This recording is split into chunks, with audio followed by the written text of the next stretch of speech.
정말로 갈피를 잡기가 어려운 시장입니다. 1900선은 오늘 뭐 그럭저럭 방어를 잘 하고 있는데 그렇다고 해서 뭐 반등에 대한 자신감 이런 부분도 강하지 않은 상황입니다. 참 어려운 흐름인데요. 3인의 전략에서 대응 전략을 세워보도록 하겠습니다. 오늘 이 시간에는 머니투데이 방송의 이학명 전문위원과 하이투자증권의 이성호 부장 두 분과 함께합니다. 안녕하십니까? 안녕하십니까? 네, 안녕하세요. 시장 중심이 되는 키워드를 알아봅니다. 5위부터 3위까지의 키워드를 화면을 통해서 확인해 보도록 하겠습니다. 오늘의 5위 키워드는 국제유가 3개월여 만의 최저입니다. 미국 원유 선물 가격이 글로벌 경기 둔화 우려감으로 3개월여 만에 최저치로 하락했습니다. 금 가격도 1% 하락했습니다. 4위 키워드는 SK하이닉스 실적 선방입니다. SK하이닉스의 3분기 영업 적자 폭이 예상치를 크게 밑돌았습니다. 관련 내용과 IT주 대응 전략을 세워봅니다. 3위 키워드는 제약주 강세입니다. 일부 종목의 신고가를 경신하는 등 제약주가 강세를 보이고 있습니다. 대응 전략을 세워봅니다.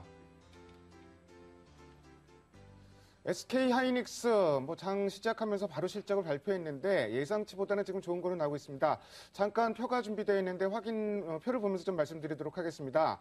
매출액은 2조 4,200억, 영업손실이 150억 원을 기록했는데 당초 이제 영업손실은 1,000억 이상 기록할 것이다 이렇게 예상을 했기 때문에 예상보다 상당히 좀 좋게 나왔다 이런 시각도 있는 반면 한편에서는 매출이 예상에 못 미쳤기 때문에 그래서 손실도 줄어든 것이다. 의미를 부여하기 어렵다 이런 시각도 좀 있는 것 같습니다. 더불어 이제 조금 더 있다가 실적을 발표한 LG전자 흑자 전환에 성공을 하면서 주가도 약세에서 강세로 돌아서고 있는데요. 이성호 부장께서 글쎄 이런 관련 내용 좀 말씀해 주시고 어떻게 대응해야 될지 전략도 말씀해 주세요. 일단 SK하이닉스 방금 말씀하신 대로 150억 영업 적자가 났습니다. 근데 이제 예상치가 시장에서는 컨센서스는 한 500억 정도 됐었는데 그보다 양호하다라는 것 때문에 오늘 현재 지금 4.3%, 4.5% 왔다 갔다 하고 있고요. 매출액은 말씀하신 대로 전 분기 대비 7.9%가 감소를 했고요. 당기 순이익은 외환 평가 차익이 반영돼서 20억 흑자로 발표가 됐습니다. 일단 이 예상보다 적자 폭이 감소한 그 이유로 들 수 있는 게 원가 절감 노력 그리고 고부가 가치 제품의 판매가 늘어났다라는 건데 특히 PC용 범용 디램은 부진했습니다만 모바일 디램하고요. 그쪽 낸드 프레시 쪽이 시장에서 상당히 좀 좋았다라는 가격이 좋았다라는 게 일단은 적자가 줄어들었던 가장 큰 원인으로 볼 수가 있습니다. 4분기에는 흑자 전환이 기대가 되고 있는데요. 스마트폰이라든가 태블릿 PC 같은 이 IT 신제품들이 계속 출시가 되면서 모바일 디램하고 낸드 프레시 수요가 여전히 크게 늘어날 것이다라는 기대감이 많이 있고요. 특히 디램 같은 경우에 경쟁 업체들이 점차 생산을 줄이고 있기 때문에 가격 하락도 어느 정도 좀 멈추지 않겠느냐라는 그런 전망이 힘을 얻고 있습니다. 오늘 대형주 중에서 이제 사실 IT 쪽만 상당히 좋은데 시장은 지금 완전히 양극화가 되고 있는 그런 상황이죠. 소위 말해서 대형주, 수출주, 또 경기 민감주가 한 축을 구성하고 있고요. 또 다른 쪽에는 중소형주, 내수주, 그리고 경기 둔감주들이 한 축을 구성을 하고 있습니다. 여기서 이제 대형주라든가 수출주, 경기 민감주, 자동차도 오늘 많이 떨어지고요. 화학, 철강, 건설, 이런 것들. 상당히 좀 환율 문제도 그렇고 상당히 좀 안 좋은 게 사실입니다. IT가 그거보다는 좀 낫다고 그래도 결국 이제 최근에 수출 둔화 우려, 더군다나 이제 환율에 대한 우려, IT도 수출이 많기 때문에 환율 둔화 우려 이런 것들 때문에 대형 IT 주식들이 여기서 계속해서 좀 올라가기는 어렵지 않겠느냐, 상승에 좀 제한적이지 않겠느냐. 상승 탄력은 둔화될 것으로 그렇게 볼 수가 있고요. 전반적인 어떤 상황에서 봤을 때 IT 주식들 좋긴 하지만은 그나마 좋은 것이지 상당히 앞으로도 계속적으로 이익이 늘어난다고 보기는 조금 삼성전자만 그래도 어느 정도 될 뿐이지 나머지들은 이게 사실 또 적자 아닙니까? 어쨌든 하이닉스도 적자고 LG전자 흑자 전환했다고 그래도 그거 얼마 안 되고 그러기 때문에 그렇게 크게 올라간다고 보기는 좀 어려울 것 같습니다. SK하이닉스 4분기 흑자 전환이 기대되고 LG전자도 어쨌든 흑자 전환은 했는데 글쎄 연속성 이런 측면은 수급을 생각할 수밖에 없고 지금 수급 상황 생각하면은 이런 쪽이 시장을 계속 주도해 나가기는 좀 쉽지 않은 분위기인 것 같습니다. 반면에 이제 대단한 쪽은 음식료, 더 대단한 게 이제 제약주가 굉장히 대단합니다. 오늘 대형 제약사 중에서 신고가 종목들이 몇 종목 나오고 있으면서 분위기는 제약주 쪽으로 완전히 좀 쏠리는 분위기인 것 같은데 최근에 한국 경제에 대해서 일본식 복합 불황 가능성도 있지 않겠느냐. 그러면서 강력하게 얘기하고 있는 업종이 제약업종입니다. 제약업종, 업종 지수도 지금 고점을 벗기고 잘 나가는, 그야말로 잘 나가는 업종인데, 제약주가 추가적으로 더 올라갈 수 있을지, 그리고 관심 둘 만한 종목이 있다면 어떤 종목이 있을지, 이학영 의원께서 좀 말씀해 주십시오. 네, 앞서 그 IT 업종 얘기할 때요, 우리 이성호 버님께서 얘기하셨는데, 그 전초로 동의합니다. 근데 그 제약주는요, 그거 또 완전히 또 반대라는 생각을 갖고 있습니다. 무슨 얘기냐면, 그나마 IT는 뭐 그나마 좋은데요. 실제로 보면 제약주는 좋을 건 없죠.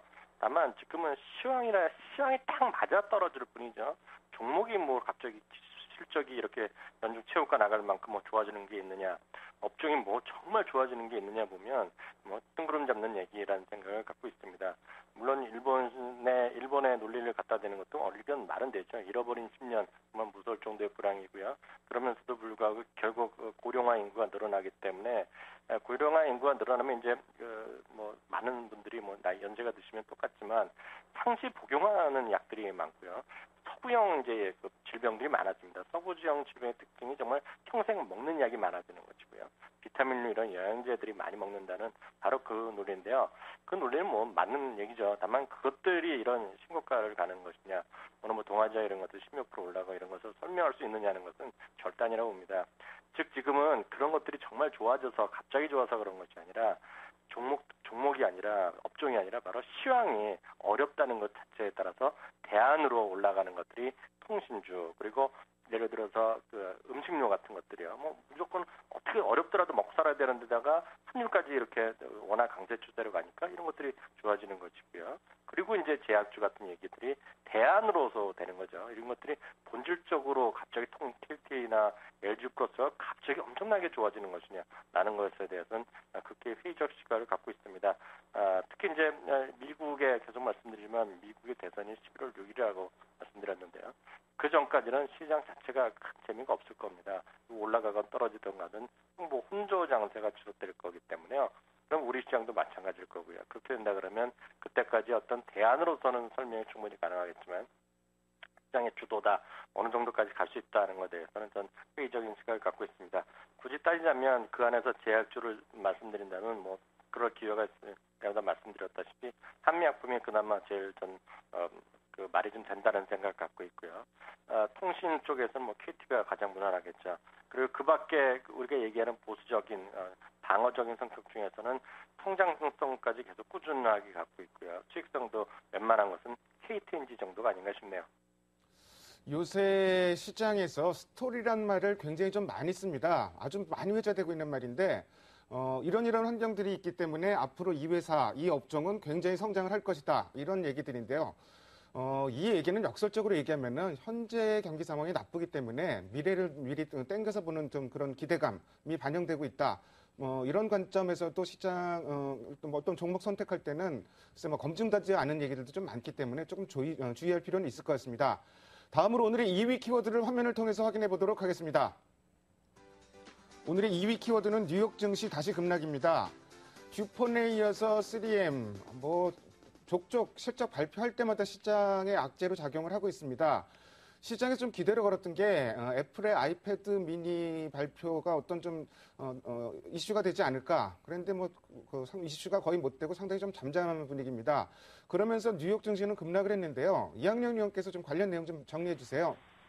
네, 그 어제 상승분을 이제 그 애플 컴퓨터가 다시 상당히 많이들 돌려줬다라는 것이 이제 편하겠는데요.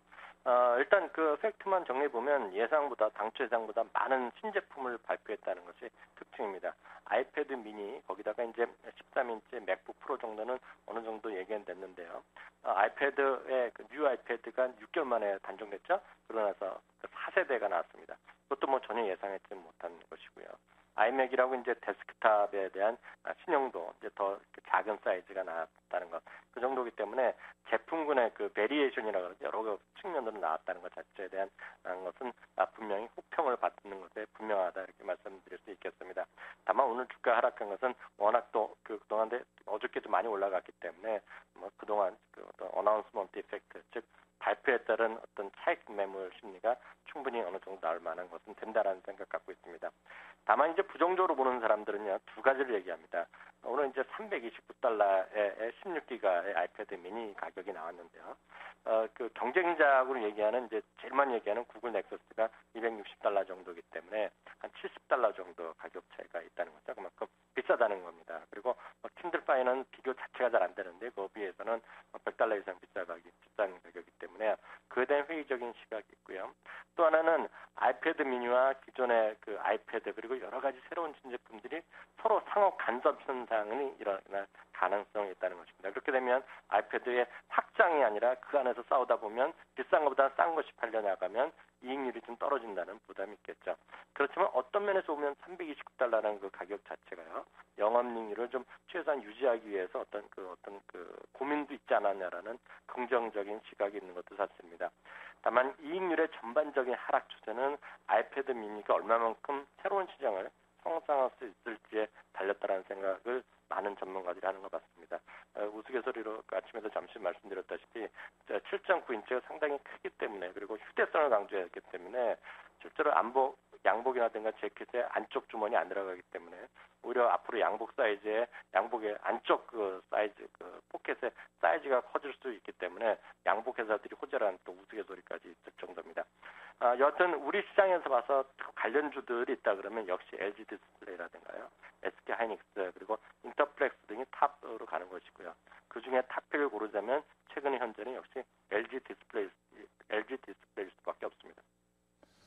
애플의 신제품 발표, 기대와 우려가 좀 공존하고 있는 좀 분위기인 것 같습니다. 뉴욕 증시가 하락한 데에는 기업 실적 문제도 있었지만 스페인 얘기가 다시 좀 나왔습니다. 무디스에서 5개 지방 정부의 신용 등급을 내렸고 GDP 성장률 5분기 연속으로 마이너스 성장을 기록했다. 사실 새로운 악재 같지는 않은데 21일 이후에 이제 구제금융을 신청할 것이다. 이런 예상 때문에 구제금융 신청이 늦어지면 늦어질수록 자꾸 이런 스페인 관련 얘기들이 좀 나올 것 같기도 하고요. 또 한 가지는 중국의 오늘 HSBC 제조업 PMI 예비치를 발표를 했는데 10월 달 수치가 9월보다는 좋아졌지만 그래도 12달 연속 좀 위축됐습니다. 기준선을 밑돌고 있는데 이 두 가지 내용 엮어서 이성호 부장께서 좀 말씀해 주십시오. 저는 사실 아침에 이제 기사를 봤을 때 데자뷰 기시감이 일어났었어요. 지난주에 나온 기사 같은데 또 나왔다라고 생각을 했는데 지난주에는 그 S&P에서 5개 지방정부에 대해서 신용등급을 내렸고요. 이번에는 이제 무디스에서 5개 지방정부에 대해서 신용등급을 한두 단계 정도 낮췄습니다. 스페인에 17개 지방정부가 있는데요.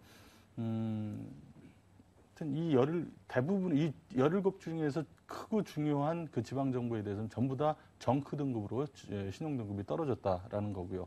사실 이 중앙정부보다 지방정부의 신용등급이 높을 수가 없습니다. 그렇기 때문에 지금 정크 등급이라는 게 그렇게 특별히 이상한 건 아닌데,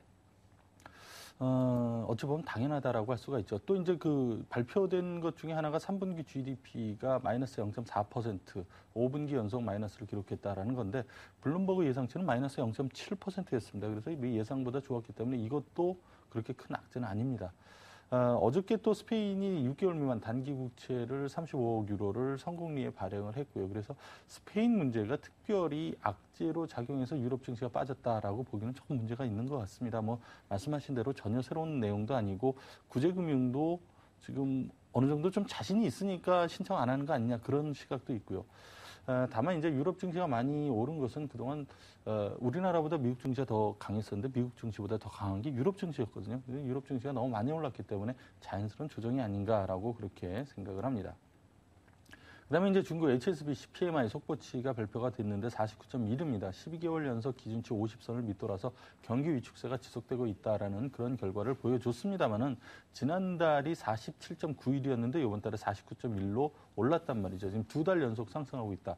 이 얘기는 뭐냐 하면은 이제 그 중국 경기가 아주 확 좋아지지는 않지만은 이 중국 경기가 하강하는 속도가 완만해지면서 살짝 터닝하려는 그런 모습을 보이고 있다라고 그런 의미를 둘 수가 있을 것 같습니다. 더군다나 지난주에 9월 산업 생산이라든가 수출, 소매 판매 이런 지표가 상당히 긍정적으로 발표가 또 됐지 않습니까?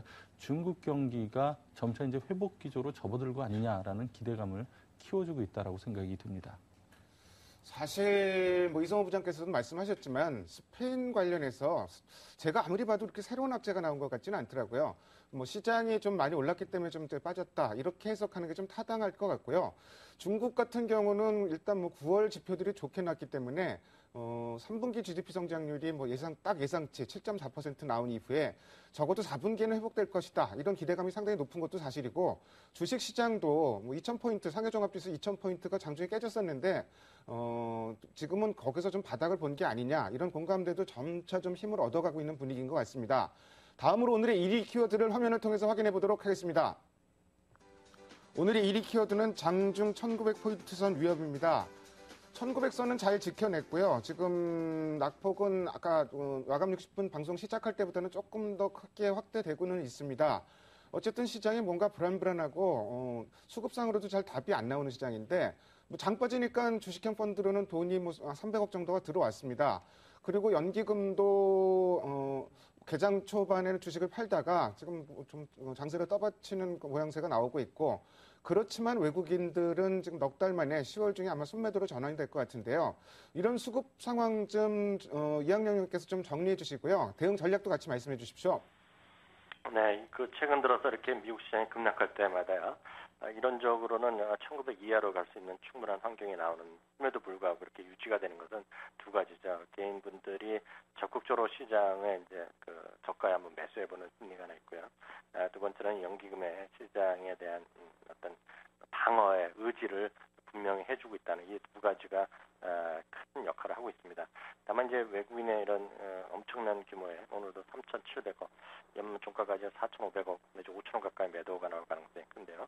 이런 시장에서 외국인의 매도 압력을 어느 정도 지탱해낼 수 있을지에 대해서는 약간은 좀 중립적인 의견을 갖고 있습니다. 다만 이제 투시는 이제 1950 이하랑 이상에서 극명한 차이를 이번에도 확인해주고 있는데요. 투신이 아무리 또 많이 산다고 해봤자 큰 의미는 없을 거라고 보고 있습니다. 기술적으로나 심리적으로 1900선에 대한 지지선을 체크하는 것이 뭐 1차적으로 가장 중요하지 않나 싶고요. 만에 하나 이탈한다 그러면 추가적인 리스크 관리는 코스피뿐만 아니라 코스닥에도 같이 적용하셔야 됩니다. 특히 코스피가 무너졌을 경우에는 코스닥의 추가적인 어떤 상승을커녕 하락하는 종목이 급속히 좀 많아질 수 있다는 것도 미리 좀 우리가 좀 염두에 둬야겠다는 생각 갖고 있습니다. 그래서 언제까지 이렇게 혼조권이냐 앞서 말씀드렸다시피 미국의 대선이 워낙 지금 초미의 관심이고요. 불확실성이 워낙 커져 있기 때문에 최소한 그때까지는 시장에 큰 재미는 없을 것이라는 생각을 갖고 있습니다. 주식 비중은 이제 70에서 80%면 큰 무리는 없어 보이는데요. 만에 하나 1900이 이탈하면 물량을 좀 적극적으로 줄여서 60% 내지 그 이하까지도 좀 고민이 필요한 시기가 와 있다라는 생각 갖고 있습니다. 그보다 이제 더 중요한 것은 어제도 말씀드렸다시피요. 하락 추세, 전저점 이탈하는 종목들이 뭐 속출하고 있습니다. 특히 이제 대형주 군단이 그렇죠. 이게 철강주, 뭐 조선주, 뭐 화학주, 뭐 이런 것들, 건설주도 뭐 다 마찬가지가 되겠는데요. 이런 것들을 하여튼 저점이라고 해서요. 그냥 한번 물타기 하는 것들은 우리가 OCI 대표적인 거를 보셨겠지만 위험하다는 생각을 전해드리고 싶네요. 일단 뭐 1900선 지지 여부가 상당히 좀 중요해진 것 같습니다. 아까 이제 이성호 부장께서 경기 민감주대, 뭐 내수, 뭐 방어주 이런 쪽에 이제 서로 대칭되는 그 움직임을 보이고 있다는데 그렇다면은 내수주나 경기 방어주 이런 쪽은 좀 접근해도 될까요? 어떻게 보세요? 일단 최근에 내수주 강세 배경으로 들 수 있는 것들 몇 가지를 말씀드려보면요. 글로벌 경기가 안 좋기 때문에 수출이 줄고 있어서 내수주가 물론 뭐 나쁘다는 건 아닙니다만은 그렇게 좋은 것보다는 상대적으로 수출주보다 좋다라는 그런 식의 접근이 일단 가능하고요. 또 최근에 워낙 강세 분위기도 내수주한테 유리한 것이 사실입니다. 더군다나 내수 기업들의 제품들이 최근에 내수에만 그치는 게 아니라 중국 쪽에 들어가서 중국의 소비 고급화와 맞물리면서 중국에서 이제 그 우리나라 기업들의 제품이 먹히고 있다라는 게 내수가 완전한 내수가 아니라 어느 정도 수출이 겸비가 되고 있다라는 거고요. 여기에 우리 사회의 어떤 트렌드의 변화도 한몫하고 있습니다. 올해 1인 가구 비중이 25.3%로 처음으로 1위를 차지했습니다. 1980년 4.8%에서 지금 30년 동안 10배 이상 증가를 했고요. 2035년에는 1인 가구 비중이 35%에 육박할 전망인데 1인, 2인 가구를 합치면 50%가 넘습니다. 이런 사람들이 집에서 밥을 해 먹기보다는 밖에 나가서 외식을 한다든가 밥을 해 먹더라도 좀 간단하게 레토르트 식품을 먹는다든가 그런 식의 식생활 패턴이 변화를 하고 있다는 거죠. 그래서 가공식품 매출이 증가를 하고 외식 사업을 갖고 있는 내수 대형주들도 상당히 좋고요. 긍정적이고 이런 요인들이 종합적으로 반영이 되면서 내수주 강세가 좀 이어지고 있습니다. 사회적 변화는 뭐 사실 하루 이틀 사이에 일어나는 게 아니라 앞으로도 계속 진행이 될 거기 때문에 당분간 글로벌 경기 회복이 좀 본격화돼서 수출이 늘어나지 않는 한 내수주 강세는 좀 더 이어질 가능성이 높다라고 보고요. 다만 이제 최근에 환율 당국이 어저께도 이제 좀 개입했다라는 소리가 있고 이런 것들이 환율을 다시 좀 올리는 원화가 약세로 가게 된다면은 내수주에 조금 부정적일 수 있기 때문에 지금까지 올라왔던 내수주들이 좀 조정을 받을 그런 여지가 좀 있지 않나라고 생각을 합니다. 어쨌든 뭐 현재 장세 흐름이 내수주 강세를 이끌어내는 뭐 흐름이라고밖에 볼 수가 없고요. 뭐 이와 관련해서 환율 흐름도 분명히 주목할 필요가 있을 것 같습니다. 지금까지 5가지의 키워드를 통해서 오늘 시장의 흐름을 살펴봤습니다. 두 분 말씀 잘 들었습니다. 감사합니다. 감사합니다. 감사합니다.